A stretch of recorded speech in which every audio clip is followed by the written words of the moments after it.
Hey, but enough about that. Communism has won! Communism has won! All right! All right! Socialism has prevailed! The government now owns the majority of the mortgages of the majority of the homes in this country. We own the largest insurance company in the country. We're going to own a bank or two. Oh, man. Isn't it great?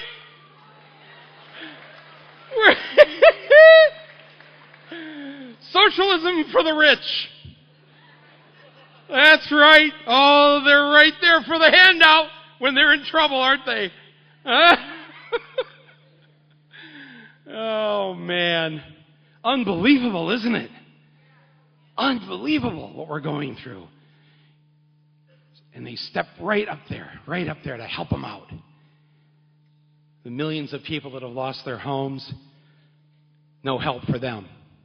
The 45 million with no health insurance, over 50 million have no health insurance during some part of every year.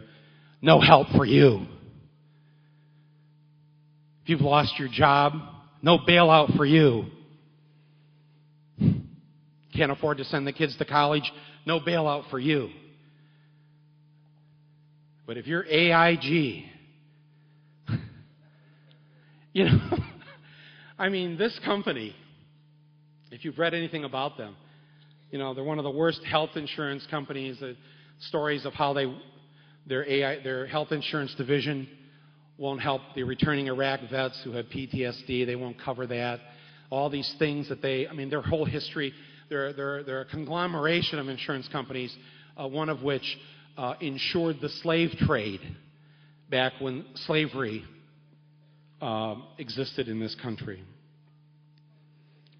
And slavery went on for much longer as a result of those insurance policies that they and other companies wrote. And so here they are now, getting a $85 billion bailout with our money. Do you know what happened last night in the middle of the night at 3 in the morning, at 3 a.m.? The Federal Reserve calling up banks around the world, begging for money. And by 5 a.m., they'd raised $180 billion, mostly from Arab and Chinese banks. Unbelievable. It's just the most amazing thing I have witnessed economically in this country in my lifetime, and it's not over yet. It was funny this morning. Everybody's been wondering, where's Bush, right? You know, it's because he's been silent during this whole thing, and he. And I thought he was probably up in that same plane he used to fly over New Orleans. He's probably like flying over Wall Street, looking out the window. I don't need another shirt on here. I want to take this off. Yeah, right.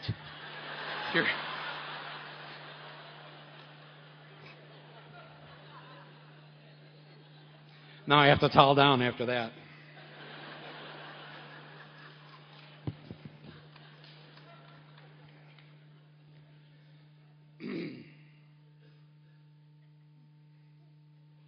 Anyway, so Bush finally went on television this morning.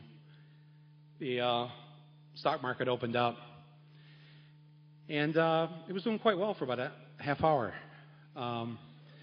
It went up 220 points, and I was watching on the TV. Bush was going to make some remarks, and everybody was thinking he was going to say something really important. He spoke for like 2.5, 3 minutes, and that was it. He just went out there wanted to reinsure investors, and the money will be there, and don't worry about anything, and we'll see you later. Well, they had a split screen of the Dow. Literally, I'm not making this up.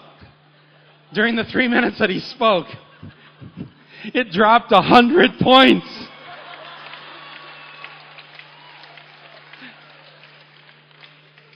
And I had this feeling, you know, either whatever that is, the earpiece that he wears during press conferences, or the he's got the screen in the podium, or when they're telling him what to do or say.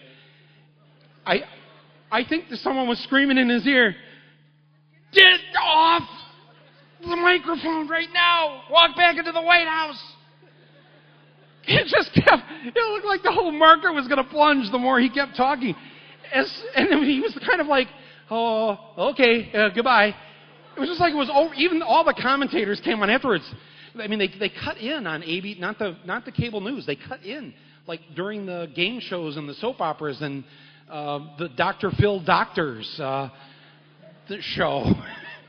They cut in with Charlie Gibson. I mean, they brought their big anchors out. The thing lasted 3 minutes. He didn't say anything. And they're going, "Well, that was short." And he didn't say anything. But it was because the market was going to crash while he was on the air. I swear to God, as soon as he walked back into the White House, it started going back up.